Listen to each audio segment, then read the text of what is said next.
Hello guys, this video is also based on Tally MCQ. Which of the following equations is true for the balance sheet? जब हम लोग balance sheet बनाते हैं तो उसका एक इक्वेशन होता है जिसे हम लोग कहते हैं assets equal to liabilities plus capital. Assets को ए से डिनोट करें और लायबिलिटीज को एल से डिनोट करें, कैपिटल को सी से डिनोट करें। तो A equal to L plus C first equation. अब इसी इक्वेशन से हम यदि सी को लेफ्ट साइड कर दें तो एल हमारा इस फॉर्म में लिखा जा सकता है ए इक्वल ए माइनस सी। इसका मतलब हो गया liability equal to assets minus capital, जो सेकेंड बी ऑप्शन है। इसी से हम कैपिटल को यदि हम लेफ्ट साइड ले आए तो हमारा एल को इधर रख देने पर C equal to A minus L means capital equal to assets minus liability, जो कि थर्ड है। तो इस क्वेश्चन का आंसर होगा which of the following equation is true for the balance sheets. ऊपर का फर्स्ट इक्वेशन मेन इक्वेशन है, इससे ही हम अदर टू इक्वेशंस बना सकते हैं। सारे इक्वेशंस करेक्ट हैं, सो it's correct answer is all of the above, option number D. Which shortcut key is used to view the report with all details in Tally? Tally में किसी भी report का details report कैसे हम देखेंगे? Option दिया हुआ F1, Alt F1, F3, Alt F3। इसको समझने के लिए पहले हम टैली में जाते हैं। इस टैली में गेटवे ऑफ टैली से डिस्प्ले में हम जाएंगे और यहाँ पर आप देखेंगे डिफरेंट रिपोर्ट्स हैं। आप इनमें से कोई भी रिपोर्ट देख सकते हैं, डिस्प्ले में भी देख सकते हैं और अदर रिपोर्ट यदि देखना चाहते हैं जैसे बैलेंस शीट हो गया, प्रॉफिट एंड लॉस अकाउंट हो गया, स्टॉक समरी, रेशियो एनालिसिस, ये सब भी रिपोर्ट्स हैं। और डिस्प्ले के अंदर भी बहुत सारी रिपोर्ट्स दिए हुए हैं। जो भी रिपोर्ट आप देखना चाहते हैं आप पहले उसको क्लिक कीजिए। इसको क्लिक करने के बाद एक ऑप्शन यहाँ पर राइट साइड में शो होता है डिटेल्ड, और इसके पहले शॉर्टकट की दिया हुआ है F1 अंडरलाइन। अंडरलाइन का मीनिंग हो गया ऑल्ट। ऑल्ट प्लस F1 यदि हम दबाएं तो आप यहाँ पर देखेंगे कि जो रिपोर्ट है वो समरी फॉर्म में है। जैसे ही हम ऑल्ट प्लस F1 प्रेस करेंगे, ऑल्ट प्लस F1, तो हर और ग्रुप का ये कंप्लीट डिटेल्स शो करेगा, किस ग्रुप के किस अकाउंट में कितना अमाउंट का ट्रांजैक्शन हुआ। ये हमारा बैलेंस शीट है जो लायबिलिटीज और एसेट्स का डिस्क्रिप्शन शो करता है। इसी तरह से आप चाहे तो प्रॉफिट एंड लॉस अकाउंट भी देख सकते हैं। ये समरी फॉर्म में होता है और ऑल्ट F1 देंगे तो डिटेल फॉर्म में दिखाएगा हर ग्रुप के किस अकाउंट में कितना ट्रांजैक्शन हुआ है, क्या सिचुएशन है। तो इस तरह से ऑल्ट F1 अगेन यदि दबा दे तो ये मेरा कंडेंस्ड हो जाएगा, यानी ऑल्ट F1 टॉगल की होता है रिपोर्ट के केस में। इस क्वेश्चन का आंसर हो सकता है, आप यहाँ से कोई भी रिपोर्ट ले लीजिए, balance sheet, profit and loss account, stock summary, ratio analysis, या डिस्प्ले के अंदर जाकर आप ट्रायल बैलेंस, डे बुक, जो भी है आप उसको यूज कर सकते हैं। यहाँ भी आपका ऑल्ट F1 एप्लीकेबल है। ऑल्ट F1 को फिर प्रेस करें तो समरी फॉर्म में हर एक ग्रुप का ट्रांजैक्शन शो होगा। Which shortcut key is used to view the report with all details? All details के लिए हम Alt F1 प्रेस करेंगे टैली में। So its correct answer is B, Alt plus F1। Hints भी नीचे दिया हुआ है। गेटवे ऑफ टैली से हम किसी भी रिपोर्ट में जाते हैं, either balance sheet, profit and loss account, stock summary, ratio analysis या डिस्प्ले, और वहां जाकर के फिर हम Alt प्लस F1 प्रेस करें तो डिटेल्ड रिपोर्ट हमें मिल जाता है। नेक्स्ट क्वेश्चन है which unit is created for stock items like grain, pulse, sugar, ghee etcetera. ये सारे आइटम्स जो हमारे हैं, ग्रेन, पल्स, इनको मेजर करने के लिए हम किलोग्राम यूज करते हैं। तो इस तरह के आइटम के लिए हम कौन सा यूनिट यूज करेंगे? Litres, numbers, kilograms, dozen. Obviously इसका आंसर सी होगा, किलोग्राम्स, क्योंकि इसका मेजरमेंट क्वांटिटी में करना है। तो ये कैसे होगा, इसके लिए हम यहाँ पे स्टेप लिख चुके हैं। गेटवे ऑफ टैली में इन्वेंट्री इन्फो में जाकर यूनिट्स मेजर और वहाँ क्रिएट करके ये यूनिट हम क्रिएट कर सकते हैं। टैली में जाते हैं, गेटवे ऑफ टैली है, इन्वेंट्री इन्फो में जाएंगे। इन्वेंट्री इन्फो में यूनिट्स ऑफ मेजर है, यहाँ पे गए और इस जगह पे क्रिएट को यूज करेंगे। यदि पहले से कोई बना हुआ है तो डिस्प्ले से देख सकते हैं और ऑल्टर से पहले से बने हुए यूनिट को हम चेंज कर सकते हैं। तो हम क्रिएट को क्लिक करते हैं, यहाँ हमको यूनिट क्रिएट करने का फैसिलिटी मिल गया। इस जगह पे आकर के हम जो भी यूनिट क्रिएट करना है हम वो यूनिट का सिंबल देंगे और इस सिंबल के बाद हम नीचे आएंगे, इसका फॉर्मल नेम देंगे। फॉर्मल नेम किलोग्राम्स, और इसमें कितना डेसिमल प्लेसेज होगा उसके लिए हम लोग यहाँ पर 1, 2 या 0 रख सकते हैं। तो हमें किसी यूनिट प्लेस को यूज नहीं करना है, इसलिए हम इसको 0 रखते हैं। इस तरह से यदि हम एक्सेप्ट कर लें तो ये यूनिट हमारा क्रिएट हो गया। इस तरह के यूनिट को सिंपल यूनिट कहते हैं। यहाँ से हम कंपाउंड यूनिट भी क्रिएट कर सकते हैं, जो हमारा डजन्स वगैरह होता है। डजन्स इक्वल टू 12 यूनिट्स और 12 पीस। तो 12 यूनिट्स पहले बनाना होगा और फिर डजन अलग बनाना होगा। तो इस तरह के यूनिट को हम लोग कंपाउंड यूनिट कहते हैं। यहाँ से हम बैक करते हैं। अब चूंकि एक यूनिट क्रिएट हो चुका है, डिस्प्ले में जा करके हम इसको देख सकते हैं कि ये क्या है और यहाँ ये डिस्प्ले में शो हो रहा है। तो इस तरह से हम लोग इस यूनिट्स को क्रिएट कर सकते हैं।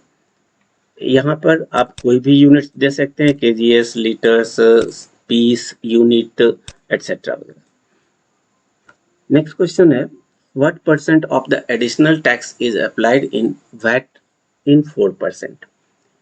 ये मेमोरी बेस्ड है और इससे रिलेटेड यदि फुल इंफॉर्मेशन चाहिए तो वैट, गवर्नमेंट का जो वैट का गजेट और जो इंफॉर्मेशन है वहाँ से आप ये सारी इंफॉर्मेशन ले सकते हैं कि 4% वैट इन है तो कितना का उसमें एडिशनल टैक्स लगेगा। तो ये मेमोरी बेस्ड है और इसका आंसर होगा 4%, ऑप्शन नंबर बी। दूसरा है, what percent of the additional tax is applied if VAT in 12.5%। कुछ आइटम्स होते हैं जिसको कि डिफरेंट शेड्यूल्स में रखे गए हैं, उस डिफरेंट शेड्यूल्स में जिसका भी जितना परसेंटेज है उस पर हम एडिशनल टैक्स देते हैं। तो यहाँ एक छोटा सा हिंट्स है, VAT at the rate of 12.5% is charge on residual items. In other words, the items which are not fall under any schedules or the goods that are not subject to a specific rate are charged at 12.5%. ये VAT कब लगता है? जो हमारे schedules बने हुए हैं VAT के अंदर, उसमें से यदि कोई अदर आइटम जो उसमें नहीं दिया हुआ है उस पर यदि हमको वैट लगाना हो तो उस पर 12.5% लगेगा। इसीलिए रेसिडुअल आइटम्स कहा जा रहा है। टेकिंग एन एग्जाम्पल फ्रॉम डीवैट, यहाँ पे शेड्यूल 1 है, स्पेसिफाइज एग्जेम्प्टेड आइटम्स। शेड्यूल 1 में वो आइटम दिया हुआ है जिस पर किसी तरह का कोई वैट नहीं लगा सकते हैं। Schedule 2 specifies 1% item. शेड्यूल 2 में वैसे आइटम्स हैं जिसका वैट 1% होता है। शेड्यूल 3 में वो आइटम है जिस पर 4% हमारा वैट लगता है या 5% आइटम्स। शेड्यूल 4 स्पेसिफाइड 20% और शेड्यूल 4 में वैसे आइटम का लिस्ट है जिस पर 20% हम लोग वैट देते हैं। देयरफॉर द रिमेनिंग आइटम्स, जो इस चारों शेड्यूल में नहीं है वैसा आइटम आर चार्जेबल एट 12.5%, और इस 12.5% पर हमें एडिशनल टैक्स 2.5% एडिशनल टैक्स देना होता है। So its correct answer is C, 2.5%. इसी तरह से ये 4% था। शेड्यूल 3 में 4% और 5% आइटम का लिस्ट दिया हुआ है। इस पर 4% वैट है, तो इस पर एडिशनल टैक्स कितना लगेगा वो हमारा 4% बी था। So the correct answer of 65 is C, option number C. Which shortcut key is use to enable value added tax? Value added tax को एनेबल करने के लिए हम इनमें से किस शॉर्टकट की को यूज करते हैं? F1, F5, F11, F12। Gateway of tally से गेटवे ऑफ टैली में हम लोग आते हैं। ये गेटवे ऑफ टैली में है और यहाँ पर F11 फीचर्स दिया हुआ है। F11 फीचर्स में हम लोग जाएंगे और इस जगह से third option statutory and taxation, इस ऑप्शन को क्लिक करेंगे। इस जगह पे आप देखेंगे एनेबल वैल्यू एडेड टैक्स, जिसको कि वैट बोलते हैं, को यस करना होगा। यदि ये नो है तो आप वैट कैलकुलेट नहीं कर सकते हैं और इसको यस करने से हमारा आइटम पर वैट लगेगा। कितना परसेंट लगेगा वो सारा इंफॉर्मेशन एंटर करते हैं। तो इस नो को यस कर दें तो हमारा वैट का ऑप्शन ऑन होगा। इसलिए इस क्वेश्चन का आंसर होगा which shortcut key is use to enable value added tax? F11। Which shortcut key is pressed for deleting a ledger? किसी लेजर को यदि डिलीट करना हो तो हम कौन सा ऑप्शन इसमें यूज करते हैं? Alt+A, Alt+C, Alt+X, Alt+D। इसके लिए गेटवे ऑफ टैली से अकाउंट्स इन्फो में जाएंगे, वहां पे लेजर क्रिएट करेंगे और लेजर क्रिएट करने के बाद जो क्रिएट किए हैं वो या कोई अदर लेजर जो पहले से एग्जिस्ट कर रहा है उसको हम ऑल्टर में लाएंगे और ऑल्टर के बाद Alt+D प्रेस करें तो वो लेजर डिलीट होगा। देखते हैं कैसे ये काम कर रहा है। हम सबसे पहले गेटवे ऑफ टैली में आए, यहाँ से अकाउंट्स इन्फो में जाएंगे, अकाउंट्स इन्फो से लेजर में गए और लेजर से सिंगल लेजर हो या मल्टीपल लेजर हो हम यहाँ ऑल्टर में जाएंगे। यहाँ कोई लेजर बना होगा तो डिस्प्ले होगा, लेकिन इस कंपनी में सिर्फ 2 ही लेजर हैं और वो भी ऑटोमेटिकली बनाए गए हैं। हम दूसरी कंपनी को सिलेक्ट करते हैं, इस कंपनी को बंद करते हैं क्योंकि यहाँ पर ऑटोमेटिकली क्रिएटेड लेजर ही केवल था। हम वैसे कंपनी को सिलेक्ट करते हैं जिसमें पहले से कुछ लेजर्स बने हुए हों। इस कंपनी को क्लोज करने के लिए Alt+F1 को हम प्रेस करेंगे, Alt+F1, और यहाँ से हम कोई दूसरी कंपनी सिलेक्ट करते हैं, जैसे मेसर्स टेस्ट प्राइवेट लिमिटेड को हम सिलेक्ट कर लें, एंटर प्रेस करते हैं। यहाँ पे हम आगे मेसर्स टेस्ट प्राइवेट लिमिटेड में और यहाँ से हम फिर अकाउंट इन्फो में जाएंगे, लेजर्स में जाकर डिस्प्ले करके देख लेते हैं। यहाँ पे बहुत सारे अकाउंट्स बने हुए हैं, इनमें से किसी एक अकाउंट को डिलीट करना है। तो डिलीट करने के लिए हम ऑल्टर ऑप्शन सेलेक्ट करेंगे और इसमें से जिस अकाउंट को भी हमें डिलीट करना हो उस अकाउंट को सिलेक्ट करेंगे। जैसे मान ले कि टैक्स अकाउंट को हम डिलीट करना चाहते हैं, इसको हमने सिलेक्ट किया और एंटर प्रेस कर दिया। इस जगह पर टैक्स अकाउंट शो हो रहा है। अब हम यदि Alt+D प्रेस करें तो ये ऑप्शन पूछेगा कि क्या इसको डिलीट करना है या नो नहीं करना है। यदि हम यस कर दें तो ये अकाउंट डिलीट हो गया। अब ये टैक्स अकाउंट हमारे इस लिस्ट में कहीं दिखेगा नहीं, अल्फ़ाबेटिकली दिया हुआ है। एस के बाद टी आता है, आप देख लीजिए, एस के बाद टी नहीं है। ऊपर भी देख सकते हैं कहीं पर टैक्स अकाउंट अब नहीं है। तो इस तरह से हम किसी एग्जिस्टिंग अकाउंट और लेजर को हम डिलीट कर सकते हैं।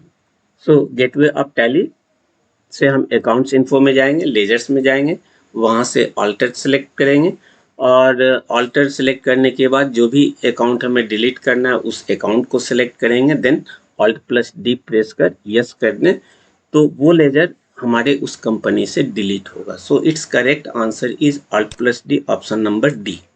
विच will be the group of VAT adjustment ledger? VAT adjustment ledger के लिए हमारा जो यहाँ पे ऑप्शन है वो ड्यूटीज एंड टैक्सेस है। सब मेमोरी बेस्ड क्वेश्चन है, इसलिए हम इसको आगे एक्सप्लेन गेटवे ऑफ टैली में जाकर नहीं कर रहे हैं। On which of the following incomes is TDS not applied. इसमें से कौन सा ऐसा वर्क है जिस पर टीडीएस अप्लाइड नहीं होता है? रेंट इनकम फ्रॉम लैंड और home, advertisement income, insurance commission, इस सारे पे हमारा टीडीएस एप्लीकेबल है। सिर्फ इसमें एक केबल ऑपरेटर है जिस पर टीडीएस एप्लीकेबल नहीं है। वैसे टीडीएस का जो लिस्ट है अकाउंट्स, किस आइटम पे कितना टीडीएस लगना है, किस सर्विस पे क्या लगना है, वो आप इसके टीडीएस के जो सर गवर्नमेंट का टीडीएस पीडीएफ होगा वहां से आप पता कर सकते हैं। तो इसमें एक केबल ऑपरेटर है, ऑप्शन नंबर ए, जिस पर टीडीएस अप्लाइड नहीं होता।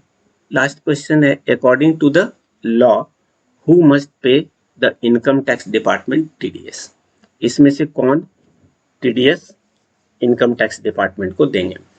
Any person making specified payments mention under the income tax act, इस एक्ट में जो भी सर्विस होते हैं, is required to deduct TDS. जो भी पेमेंट कर रहे हैं कोई भी ऑर्गेनाइजेशन हो तो सोर्स पर ही ये टीडीएस काटते हैं at the time of making such specified payment. और ये टैक्स जो पेयर है वो हमारा सर्विस रिसीवर होता है। सो it's correct answer is a, service receiver. Thanks for watching the video.